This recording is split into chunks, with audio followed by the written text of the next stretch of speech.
지난 2시간 동안 성소가 무엇인가, 또 성소는 어떻게 발전되어 갔는가, 이런 내용을 2시간 동안 함께 살폈습니다.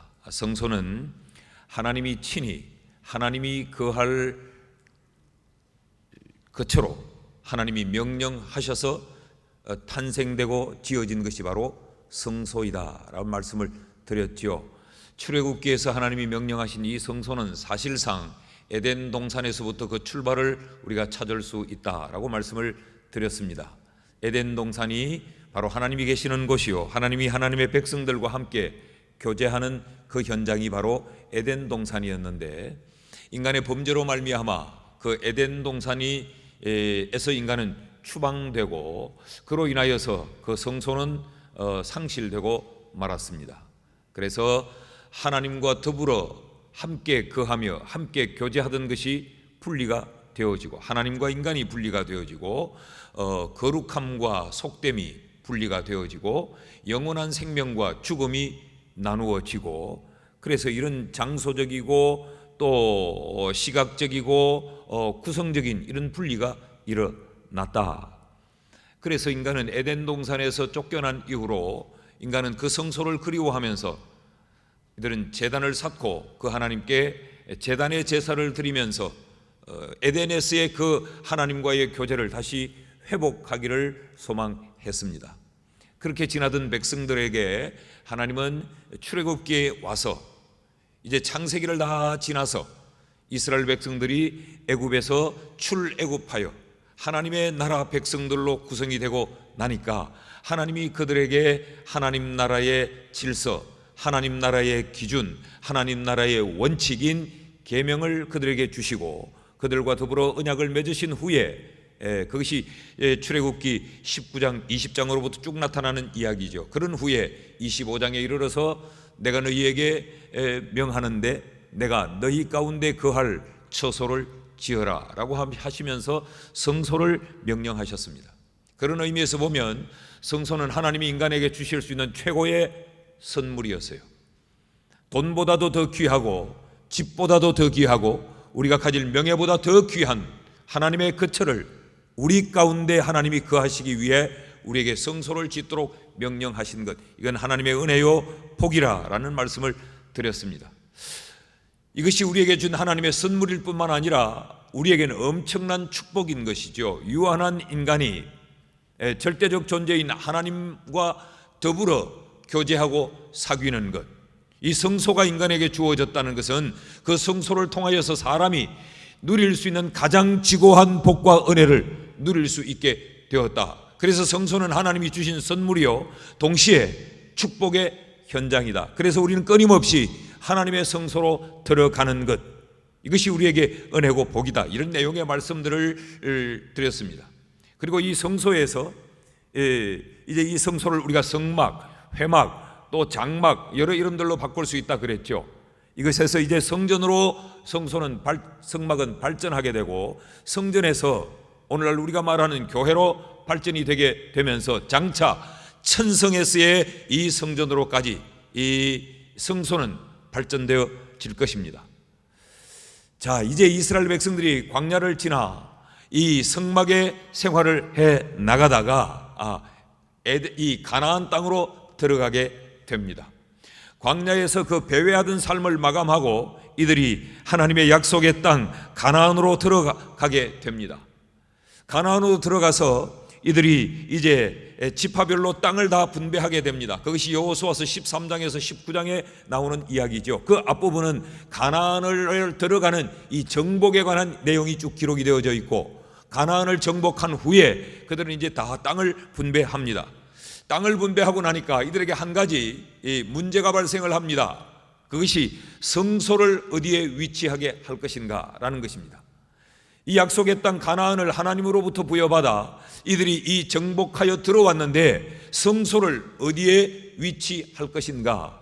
이들이 광야에서 진을 치고 이동할 때는 항상 진 중심에 성소를 두었어요. 성막을 중심으로 해서 동서남북으로 4지파씩 12지파가 진을 쳤고, 그리고 이들이 이동할 때는 하나님의 이 성소를 앞장 세우고 그리고 이들이 따라갔단 말이죠.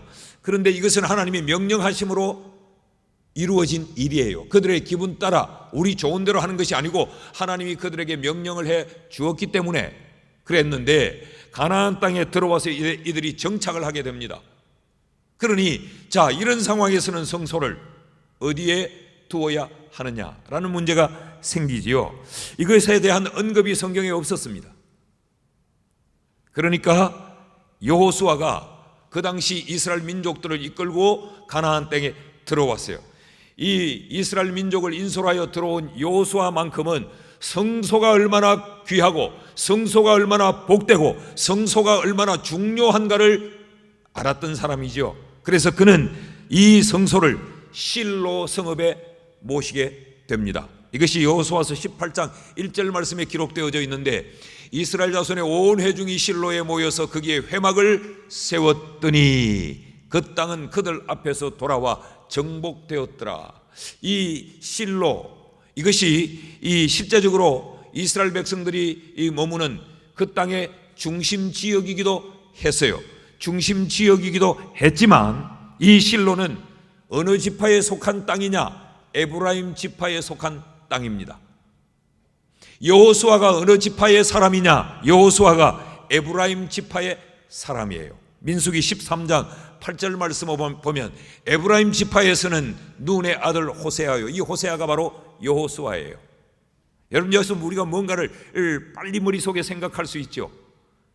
이때는 여호수아가 대장이었어요.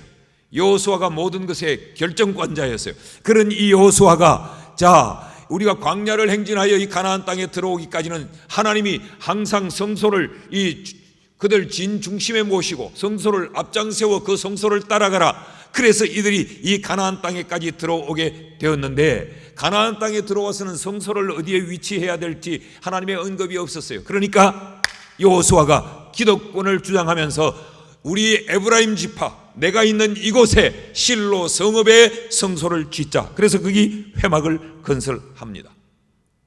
이때까지는 이들이 성소가 얼마나 귀하고 가치로운가를 알았다는 이야기죠.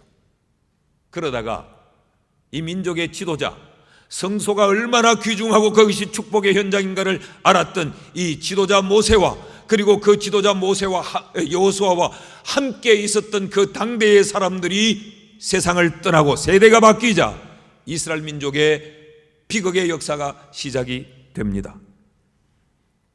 이 역사의 비극의 시작은 바로 성소와 관련되어져 있습니다. 사사기 2장 8절에서 10절 말씀을 보면, 여호와의 종 눈의 아들 여호수아가 110세의 죽음에 무리가 그의 기업의 경내 에브라임 산지 가스산 북쪽 딥낫 헤레스에 장사하였고, 그 세대의 사람도 다 그 조상들에게로 돌아갔고, 여호수아 시대에 여호수아 연배에 성소가 귀중한 줄 알아 그들은 그들의 지파 한가운데 성소를 모시고, 그러니까 이 성소를 모신 이곳이 이스라엘 백성들의 영적인 고향이 된 거죠.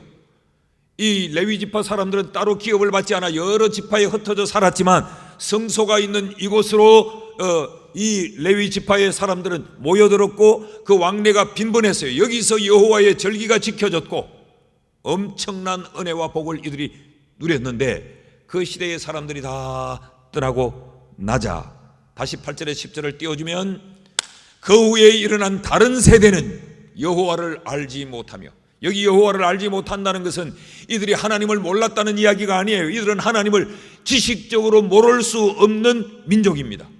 그런데 성경인 이들이 여호와를 알지 못하며 라고 하는 것은 이들이 하나님에 대한 직접적인 경험이 없었다는 말임과 동시에 성소가 얼마나 귀중한가, 성소가 얼마나 축복된가 라는 것들을 이들이 놓쳤다는 이야기입니다. 여호와께서 이스라엘을 위하여 행하신 일도 알지 못하더라. 성소를 앞장 세우고 갈 때에 그들이 천하무적이 되었던 것을 이들은 알지 못했다는 거예요. 여호와의 성소가 그들을 인도했고 여호와의 성소가 그들의 삶 가운데 늘 중심이 되어서 하나님이 그들과 함께 하셨던 것을 이들은 가볍게 여겨버리고 만 것입니다. 그래서 어떻게 되었느냐?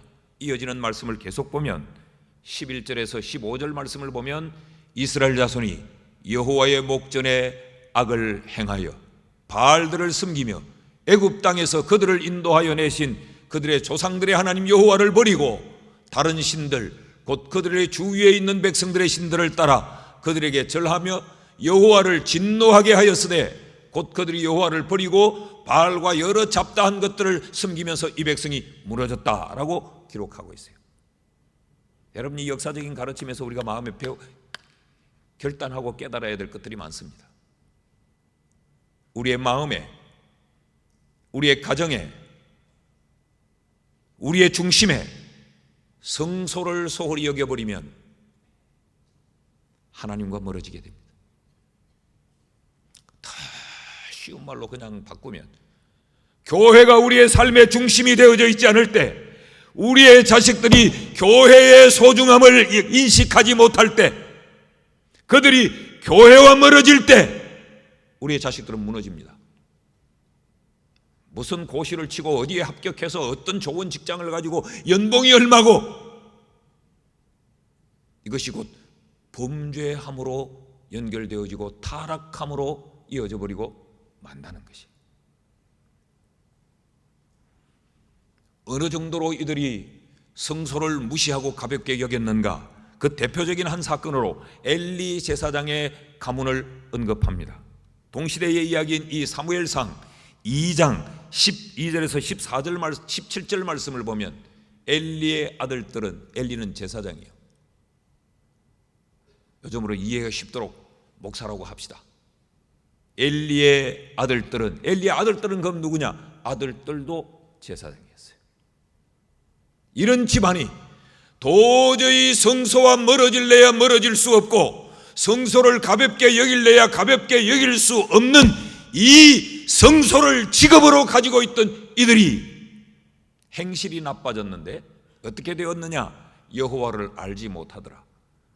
그 제사장들이 백성에게 행하는 관습은 이러했는데, 곧 어떤 사람이 하나님께 제사를 드리고 그 고기를 삶을 때에 제사장의 사환이 손에 세 살 칼고리를 가지고 와서 그것으로 냄비에나 솥에나 큰 솥에나 가마에 찔러 넣어 갈고리에 걸려 나오는 것은 제사장이 자기 것으로 가져가되 실로에서 그곳에서 온 이스라엘 사람에게 이같이 할 뿐 아니라 기름을 태우기도 전에 제사장의 사환이 와서 날 것을 가져갔다. 이 무슨 이야기인가 하면 하나님의 것을 자기들의 것으로 취해버리고 말았다는 이야기입니다. 그만큼 이들은 성소를 우습게 여긴 거죠. 교회를 아주 우습게 가볍게 여긴 겁니다. 그들의 욕심대로, 그들의 감정대로, 그들의 기분대로, 그들의 하고 싶은 대로 했다는 이야기죠. 누가? 제사장이. 그러니까 이것은 제사장만 그랬다 하는 게 아니고 제사장이 이랬으면 그 시대는 볼 것도 없다 이런 이야기. 제사를 직업으로 여기며 살고 제사에 올인하며 사는 사람들까지 이 모양이면 이 백성들이 썩을 대로 썩었다는. 22절에서 25절까지의 말씀도 보니까 이렇게 되니까 엘리가 매우 늙었더니 그의 아들들이 온 이스라엘에게 행한 모든 일과 회막문에서 수종드는 여인들과 동침하였음을 듣고, 어디서 이 짓을 했느냐? 회막문 앞에서. 성전에서 범죄하는 것을 두려워하지 않았습니다. 그들의 마음에 성소가 무너져 버리니까. 이런 소문을 듣고 엘리가 그들에게 이르되 너희가 어찌하여 이런 일을 하느냐? 내가 너희의 악행을 이 모든 백성에게서 듣노라. 내 아들들아 그리하지 말라. 내게 들리는 소문이 좋지 아니하니라. 너희가 여호와의 백성으로 범죄하게 하는도다. 사람이 사람에게 범죄하면 하나님이 심판하시려니와 만일 사람이 여호와께 범죄하면 누가 그를 위하여 간구하겠느냐 하되 그들이 자기 아버지의 말을 듣지 아니하였으니 이는 여호와께서 그들을 죽이기로 뜻하셨습니다. 성소에서 제사장의 영적 권위가 무너져 버립니다. 그 제사장의 가르침을 거부합니다. 근데 이것을 두고 성경은 하나님이 죽이시기로 작정했다. 하나님의 말씀이 마치 바둑아처럼 우리의 귓전을 그냥 스쳐 지나가고 영희야 놀자 철수야처럼 하나님을 예배하는 예배의 행위와 예배의 시간과 예배의 이 장소가 가볍게 여겨져 버리는 것은 하나님이 그들을 죽이시기로 작정한 증거요 현상이라는 말이죠. 얼마나 무서움들이 지금 진행되고 있는지 모릅니다. 자, 이럴 때에 하나님이 그 민족을 구원하기 위해 사사를 세웁니다. 사사기 3장에 가면 사사 온니엘이 세워져요. 이 타락한 백성들을 바로 세우기 위해서. 3장 9절 말씀을 보면 사사기 이스라엘 자손이 여호와께 부르짖으며 여호와께서 이스라엘 자손을 위하여 한 구원자를 세워 그들을 구원하게 하시니 그는 곧 갈렙의 아우 그나스의 아들 온니엘이라. 이 온니엘이 누구냐? 유다 지파의 후손이에요. 자, 그런데도 그렇다면 이 온니엘이 이 성소를 거머쥐어야죠. 성소를 회복해야 되죠. 성소의 권위를 세워야 되죠. 그런데 성소에 대하여서는 온니엘이 전혀 관심이 없어요. 유다 지파의 사람이면서도 성소에는 전혀 관심이 없어요. 그럼 뭐 했느냐? 이어지는 사사기 3장 11절 말씀을 보면 그 땅이 평온한 지 40년에 그나스의 아들 온니엘이 죽었더라. 그는 그냥 40년 동안 사사의 직분을 가지고 사사의 이름을 걸머쥐고 그냥 편안하게 그냥 지났던 것입니다. 그 40년의 세월 동안 이스라엘 민족의 성막을 세우며 그들을 성막으로 모이도록 하는 이 일은 전혀 관심이 없었어요. 그러므로 여러분, 우리가 오늘 별 문제 없이 그냥 편하게 밥 먹고 그냥 살고 있다라고 하는 것으로 만족하면 절대로 안 됩니다. 뭐 사업이 우리가 큰 재벌은 아니라도 그래도 뭐 공장 돌아가고 있고 그래도 뭐 따박따박 먹고 살 만큼 돈 들어오고 우리 자식들 그래도 뭐 다 직장 얻어가지고 뭐 어쨌든 간에 제 입칠하고 제 밥벌이 다 하고 뭐 그러니 뭐 등루필 집도 한 칸 있고 크게 부자로 안 살아도 크게 어렵지도 않고 그냥 산다. 그렇게 세월을 보내면 그것이 위기입니다. 끊임없이 성소가 어떻게 되어가고 있는지 이것이 우리의 주된 관심이어야 돼요.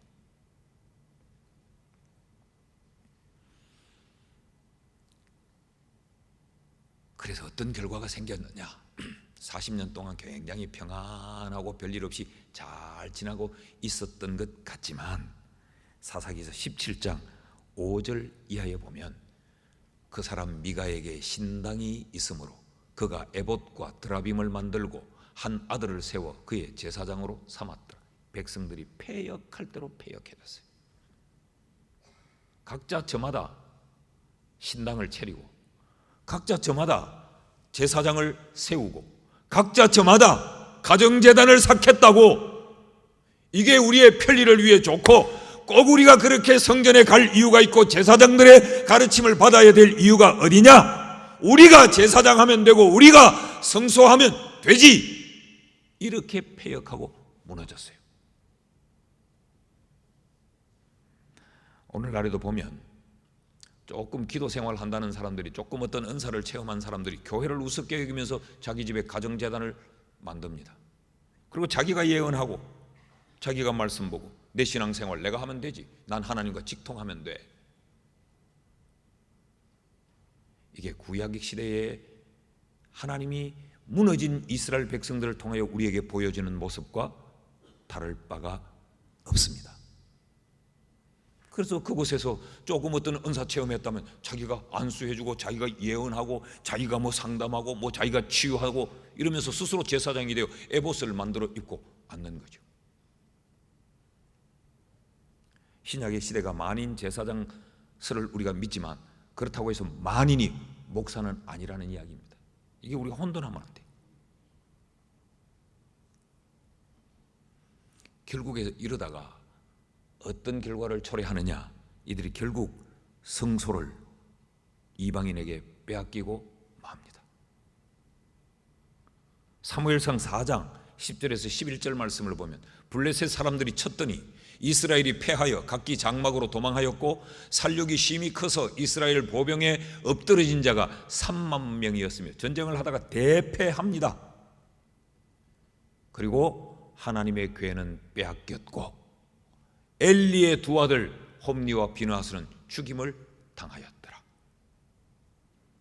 이들이 소홀하게 여겼던 그 성소, 그 성소에, 그 성막에 두었던 이 언약궤가 이방인의 손에 넘어가 버리고 맙니다. 여러분, 가끔 우리 이런 소리 듣죠. 하나님이 촛대를 옮기신다, 이런 이야기를 듣죠. 이들이 언약궤를 이방인에게 빼앗겨 버리고 맙니다. 그러면서 성경은 홈니와 비느하스가 죽었다. 이들이 누굽니까? 제사장입니다. 제사장인데 이들이 어떤 제사장입니까? 성소를 우습게 여기고 아주 하찮게 취급했던 그 장본인들이죠. 회막문 앞에서 수종드는 여인들과 음란을 행했던 성소를 더럽힌 자, 하나님은 성소를 더럽힌 자를 절대로 용서하지 않으시죠. 그런데 그 다음에 4장 18절에 가면 엘리도 죽습니다. 하나님의 교회를 말할 때에 엘리가 자기 여자에서 뒤로 넘어져 문 곁에서 목이 부러져 죽었으니 나이가 많고 비대한 까닭이라 그가 이스라엘의 사사가 된 지 40년이었더라. 40년 동안 사사하면 뭐합니까? 그 40년 동안 한 것이 백성들을 무너지게 만들었는데, 그리고 그 마지막 40년의 마침표가 넘어져 모가지가 부러져 죽었는데, 목이 부러져 죽었어요. 제사장의 가문이 멸망한 겁니다. 이스라엘 백성들이 이렇게 무너졌음을 우리에게 보여주는 거죠. 이때의 이 상황을 비느하스 아내가 남편이 죽어버리고 낳은 그 아이를 안고 이름을 이가봇이라고 이름을 지어요. 이가봇의 뜻이 뭔가? 하나님의 영광이 떠났다. 하나님의 영광이 떠났다. 얼마나 절망이었는가를 보여줍니다.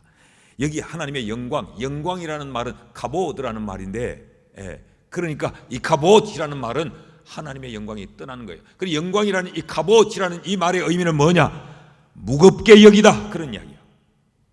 우리가 하나님의 영광이라고 말할 때 그 말은 하나님을 얼마나 중하고 얼마나 무겁게 여기는가라는 이야기인데, 이들이 성소를 가볍게 여겼어요. 그러니까 이가봇, 하나님의 영광이 떠났다. 여러분, 오늘 밤에 우리는 하나님의 교회를 절대로 가볍게 여기는 자가 되지 않기를 축복합니다.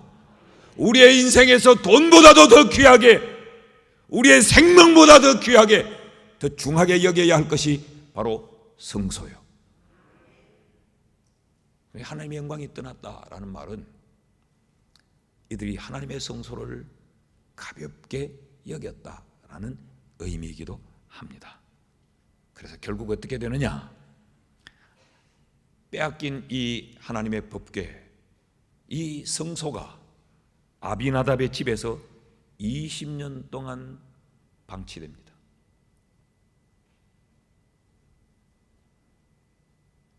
이것은 이스라엘 백성들에게 불행이요, 비극이요, 말로 다 할 수 없는 저주입니다. 여러분, 우리에게 이들처럼 성소가 방치되지 않도록 해야 돼요. 20년 동안 아비나답의 집에서 성소가 방치됩니다. 그 세월 동안 어떤 일이 일어나는지 아십니까? 사울에 의해서 성소를 우습게 여겼던 자들이 다 죽임을 당합니다. 왜 우리가 성경을 보면서 이렇게 성소에 대한 이 귀중함을 왜 인식하지 못하는지 몰라요. 왜 목사가 그렇게 교회 예배 왜 그러는지 그걸 이해를 못하고 그걸 깨닫지 못하는지 몰라요. 목사는 교회에 있는 사람이니까 그러니 자꾸 자기는 늘 예배하는 사람이니까 자꾸 예배를 강조한다. 직업이 목사라서 강조하는 게 아니고 성경이 이렇게 귀중하게 가르치기 때문에 강조하는 거예요. 자, 이런 슬픔과 절망의 역사의 무대에 이 성소를 회복하려고 하는 한 사람이 혜성처럼 등장을 합니다. 그가 바로 다윗입니다. 이런 벌써 머리에 그림이 하나 돌아가야 되죠. 다윗이 그렇게 유망하고 다윗이 그렇게 위대했던 이유가 바로 여기에 있구나. 이게 머리에 깨우침이 돼야 돼요. 다윗이 그냥 다윗이 된 게 아닙니다. 그냥 이스라엘 민족의 영웅이 된 게 아니에요. 하나님 마음에 합한 자가 그냥 된 게 아닙니다. 성소를 빼앗기고 성소가 무너지고 사람들의 마음에서 성소가 이렇게 가볍게 돼 민족이 절망 가운데 떨어졌을 때에 이 성소를 회복하기 위해 다윗이 일어납니다. 그리고 다윗이 제일 왕위에 올라 제일 먼저 한 일이 뭐냐? 예루살렘을 정복하는 정복 전쟁을 제일 먼저 합니다. 이 사람이 전쟁 광이어서 그랬을까요? 영토를 넓히고 싶어서 그랬을까요? 영토를 넓히고 싶은 욕망도 있었겠죠. 그런데 이가 제일 먼저 전쟁을 일으켜 예루살렘을 정복하는 그 이유가 뭐냐? 여러분, 지금까지 그럼 다윗이 왕위에 오르기 전까지는 예루살렘이 이스라엘 땅이 아니었어요. 예루살렘. 놀랍지 않습니까? 그때까지 이들은 이스라엘 성읍을 그들이 회복할 생각을 하지 않았던 거예요. 왜 다윗이 예루살렘을 정복하기 위해서 전쟁을 일으키느냐? 법궤를 모셔오기 위해서 그렇습니다. 성소를 회복시키기 위해서 그래요. 신명기 12장을 보시면 신명기 12장 10절에서 11절 말씀을 보면 하나님이 이렇게 말씀을 하세요. 이스라엘 백성들이 가나안 땅으로 들어가기 전에 그들을 들여보내면서 너희가 요단을 건너 너희 하나님 여호와께서 너희에게 기업으로 주시는 땅에 거주하게 될 때에, 너희가 가나안 땅에 들어가 정착하게 될 때에는 여호와께서 너희에게 너희 주위의 모든 대적을 이기게 하시고 너희에게 안식을 주사 너희를 평안히 거주하게 하실 때에 너희는 너희의 하나님 여호와께서 자기 이름을 두시려고 택하실 그곳으로 내가 명령하는 것을 모두 가지고 갈지니 곧 너희의 번제와 너희의 희생과 너희의 11조와 너희 손의 거제와 너희가 여호와께서 원하시는 모든 아름다운 선물을 가지고 가라. 이게 무슨 이야기인가 하면 너희가 그 땅에 들어가 그 땅에 정착을 하고 땅을 다 기업으로 받고 너희들이 거기서 이제 안정을 찾게 될 때 해야 될 일이 바로 성막을 세우는 일이다. 그곳에서 하나님을 경배하는 일, 이걸 반드시 해야 된다 라고 이들에게 명령해 주었어요. 그런데 이들은 다윗이 예루살렘 정복 전쟁을 하기까지 아무도 그것을 마음에 두지도 않고 그 일에 생명을 들고 뛰어드는 자도 없고 그 일을 위해 우리가 일어나자라고 말했던 자도 없었던 거죠.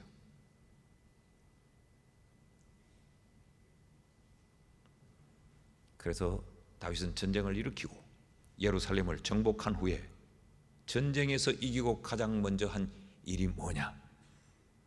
성소를 모셔옵니다. 언약궤를 모셔와요. 사무엘하 6장 1절과 2절 말씀을 보면 다윗이 이스라엘에서 뽑은 무리 3만 명을 다시 모으고 전쟁에 나갔다 돌아온 그 백성들을 다시 소집해서 다윗이 일어나 자기와 함께 있는 모든 사람과 더불어 바알레 유다로 가서 거기서 하나님의 궤를 메어 오려 하니 그 궤는 그룹들 사이에 좌정하신 만군의 여호와의 이름으로 불리는 것이었더라. 그러니까 다윗이 얼마나 성소를 주목했고 다윗이 얼마나 성소를 귀하게 여겼는지를 아시겠죠. 왕위에 올라서 해야 될 일이 얼마나 많아요. 요즘 보니까 윤석열 대통령도 대통령 되고 나니 할 일이 너무너무 많더라고. 무슨 장관을 임명해야 되고 무슨 청사를 옮겨야 되고 또 그 바쁜 중에도 또 그 마누라하고 빵도 사러 나가야 되고 할 일이 많더라고 보니까. 신발도 사러 가고. 그런데 다윗은 여호와의 법궤를 모시고 오는 성소를 예루살렘에 세우는 이 일을 가장 우선적으로 했어요. 백성들이 얼마나 피곤하겠어요. 그 전쟁에 나갔다 돌아와 승리해서 이제는 좀 쉬자라는데 다시 소집해서 언약궤를 모셔옵니다. 그러니까 다윗에게 가장 우선순위는 성소였습니다. 할 일이 그렇게 많았을 텐데도.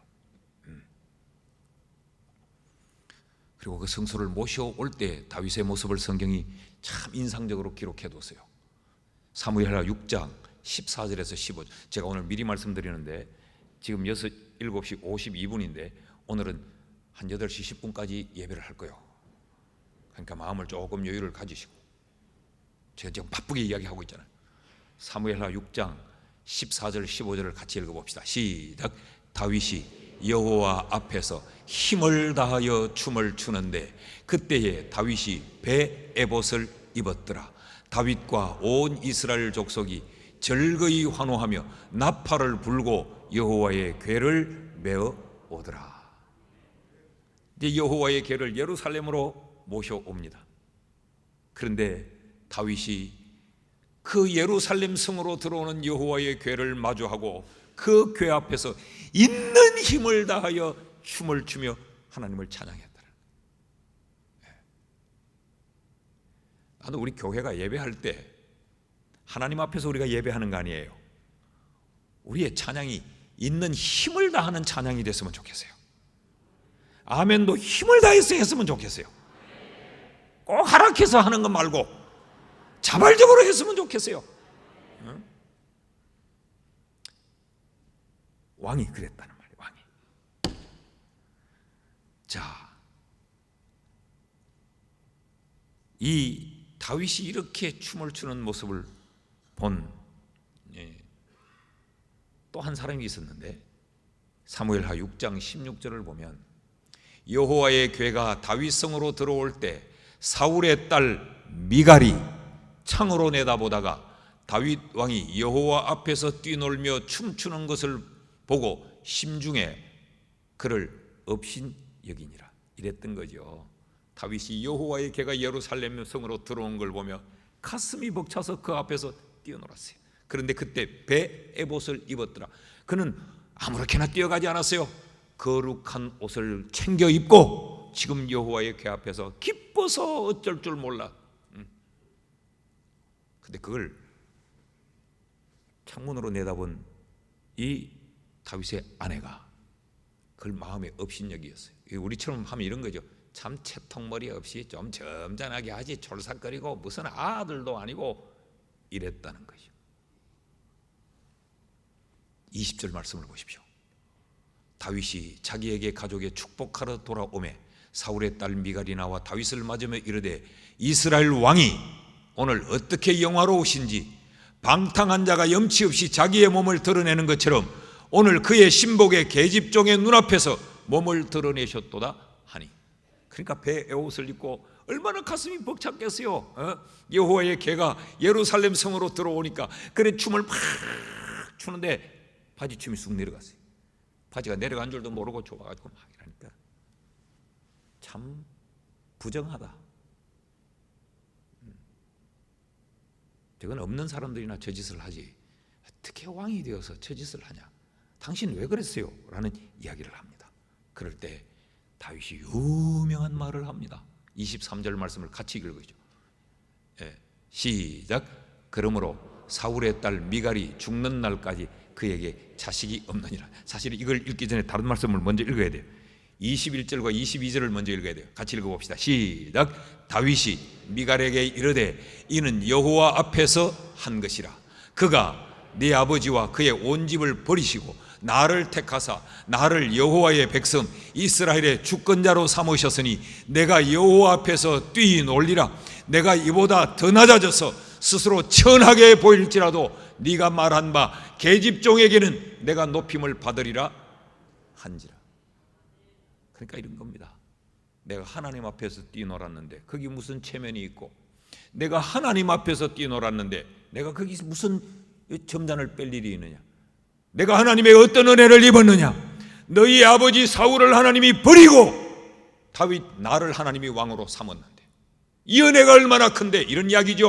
자격 없는 우리를 구원해서 예수를 십자가에 못 박아 죽이고 우리를 하나님의 백성 삼으셨는데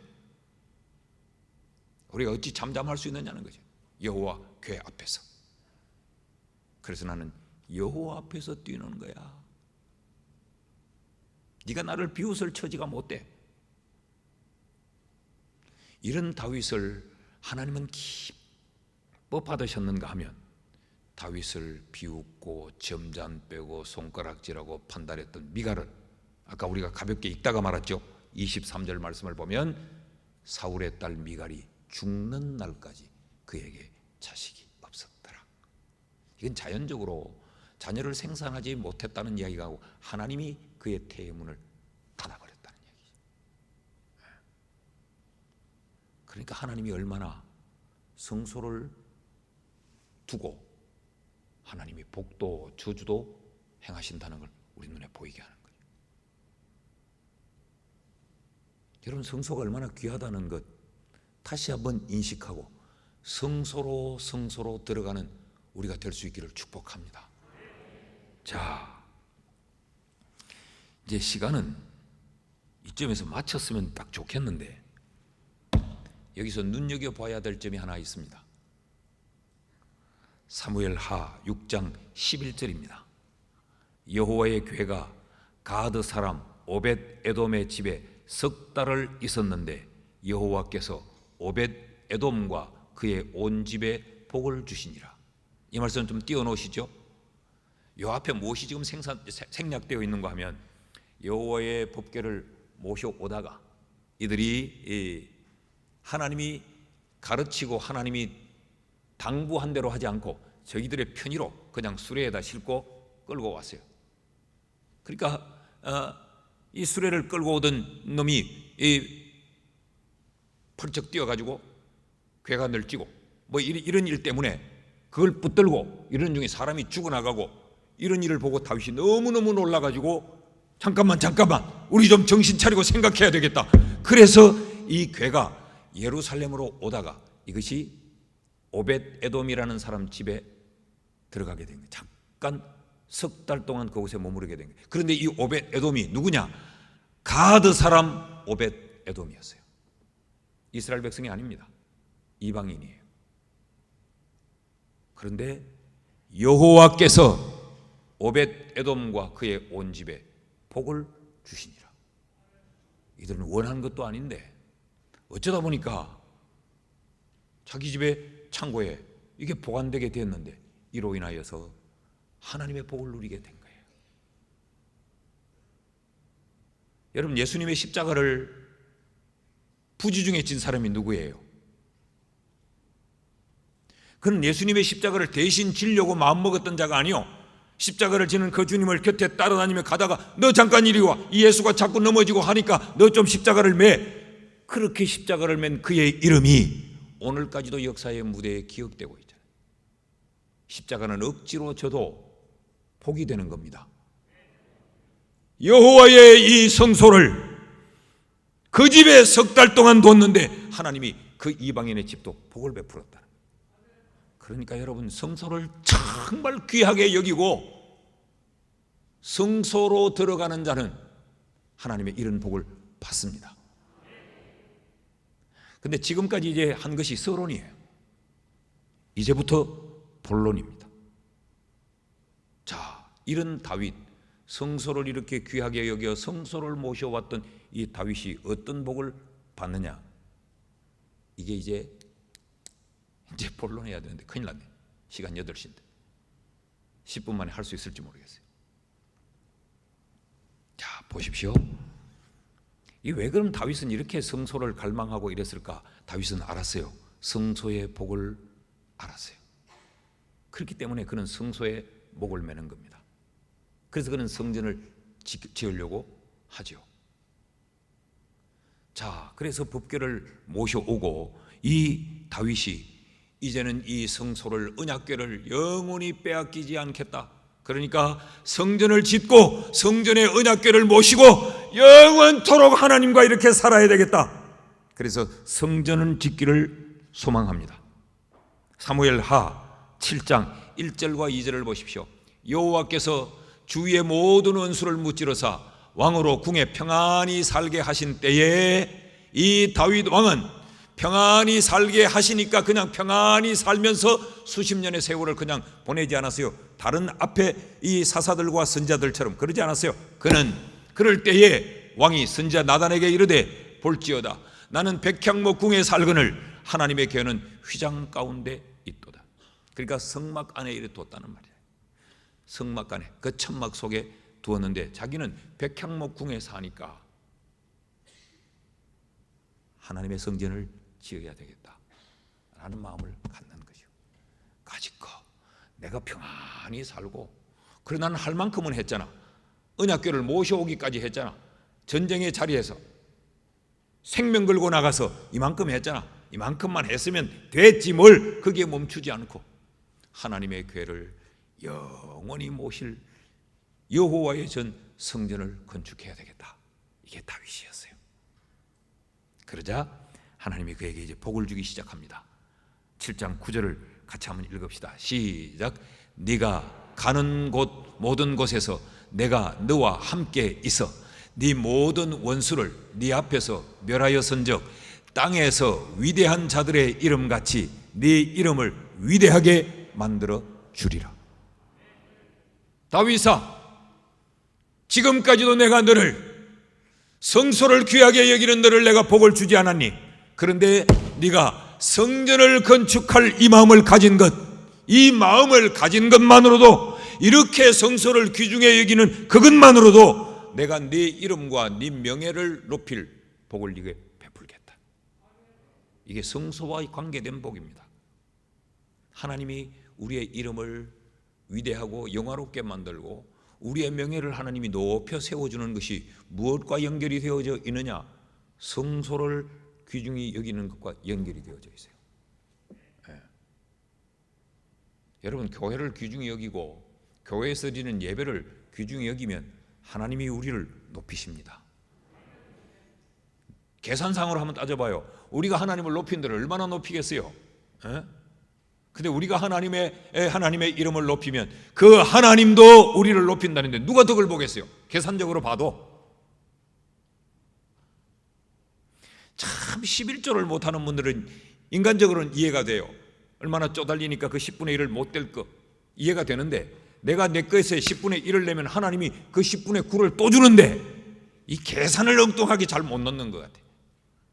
일주일 가운데 이 하루를 주의 날로 드리려니까 이게 너무 아까워요. 그래서 후딱 예배를 해치우고 이 하루라도 나를 위해 더 쓰고 싶은 마음이 있는데, 이 하루를 주의 날로 드리면 주께서 엿새 날을 더 복되게 우리에게 복을 준다는 거.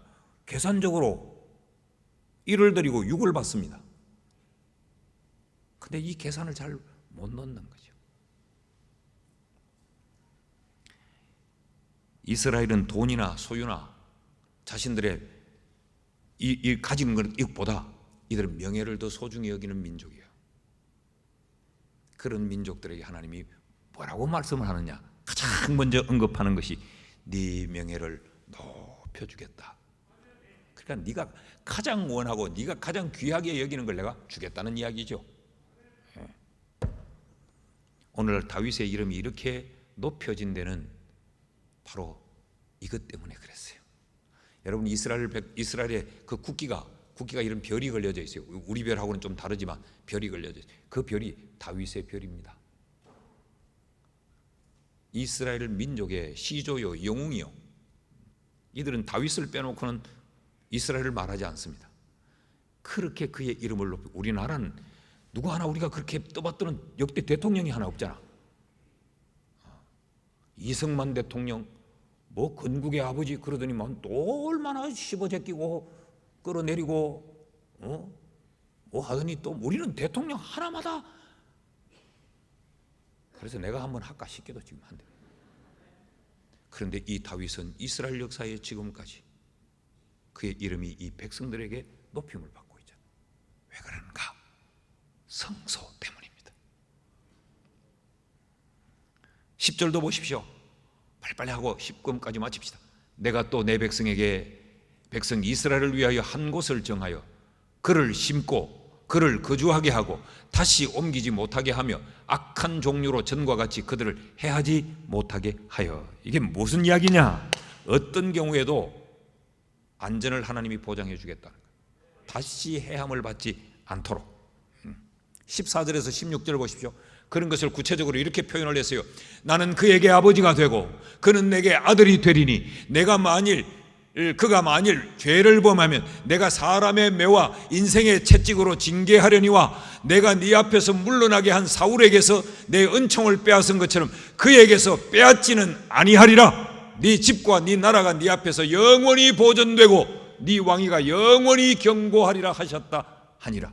무슨 말인가 하면 이런 이야기입니다. 혹이라도 실수하고 혹이라도 무너지고 혹이라도 허물진 자리에 이를 때가 있거든 내가 사람의 매를 들어 너를 때리고 너를 채찍질은 할지라도 네 왕위만큼은 내가 뺏지 않겠다 그랬어요. 그러면서 여기 누구를 언급합니까? 사울을 언급하죠. 사울은 허물진 일을 행했을 때, 사울은 실수했을 때, 사울은 무너졌을 때 내가 그의 왕위까지 빼앗았지만 너는 내가 때릴지언정 왕위는 뺏지 않겠다. 여러분, 이게 은혜 아닙니까? 하나님은 두들겨 패서라도 정신 차리게 만들지 무너지게 하지는 않겠다는 거예요. 이게 무엇과 연결이 되어 있어요?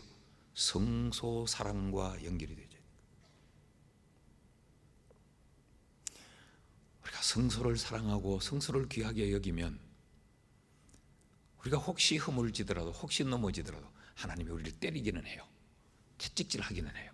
혼내키기는 해요. 그래도 영원히 우리에게서 다 뺏어가지 않습니다.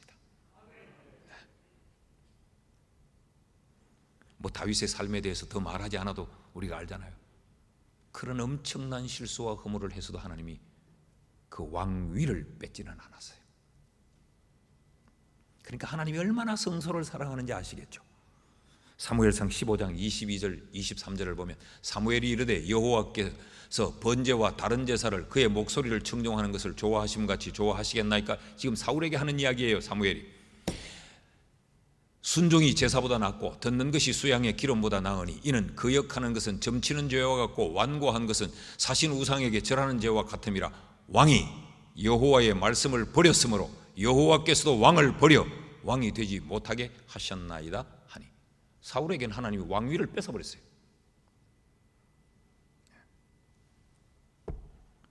그런가 하면요 11절 12절을 보십시오.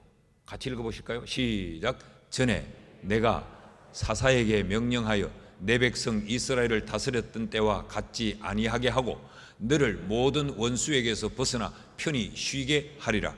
여호와가 또 네게 이르노니 여호와가 너를 위하여 집을 짓고 네 수한이 차서 네 조상들과 함께 누울 때에 내가 네 몸에서 날 네 씨를 네 뒤에 세워 그의 나라를 견고하게 하리라. 엄청나지 않아요? 하나님이 형통을 약속했어요. 하나님은 평안을 약속했어요. 네가 나이 많아 기운이 지나여 죽으면 네 후손으로 네 뒤를 잇게 하겠다. 그러니까 그 자손들을 하나님이 책임지고 있는 거예요. 하나님은 그 부모로 인하여 그 복을 자녀손 1000대까지 이르게 한, 반대로 부모의 악을 인하여 그 자손 3, 4대까지 보응한다 그랬어요. 그러니까 보응은 3대, 4대까지만 하면 시족이 없어져 버리고 맙니다. 엄청난 복들이, 이거 뭐 시간 때문에 다 못하는데 벌써 10분이 돼가지고 우리 목사님 맨날 거짓말만 한다. 이런 형통과 평안을 복을 줘요. 무슨 일을 만나든지 만사형통하리라. 이건 아무나 무슨 일을 만나든지 아무나 만사형통하는 게 아니에요. 성소를 사랑하는 자, 하나님이 그 자에게 줄 복입니다. 이런 거 지금 하려면 집에 가서 한번 읽어봐요. 이 뒤를 쭉 읽어보세요. 그래서 다윗이 이런 고백으로 우리를 가르칩니다. 시편 118편 27절 말씀. 여호와는 하나님이시라. 그가 우리에게 빛을 비추셨으니 밧줄로 절기 제물을 제단 뿔에 맬지어다. 이 말씀 좀 띄워놔 주시죠. 한번 보십시오. 절기 제물을 밧줄로 제단 뿔에 맬지어다. 이 말은 성소를 떠나지 않겠다는 거죠. 성소를 떠나지 않도록 하는 거예요. 그러면서 여호와는 하나님이시라. 그가 우리에게 빛을 비추셨으니, 이 말씀을 오늘 이렇게 좀 한번 적용을 해봅시다.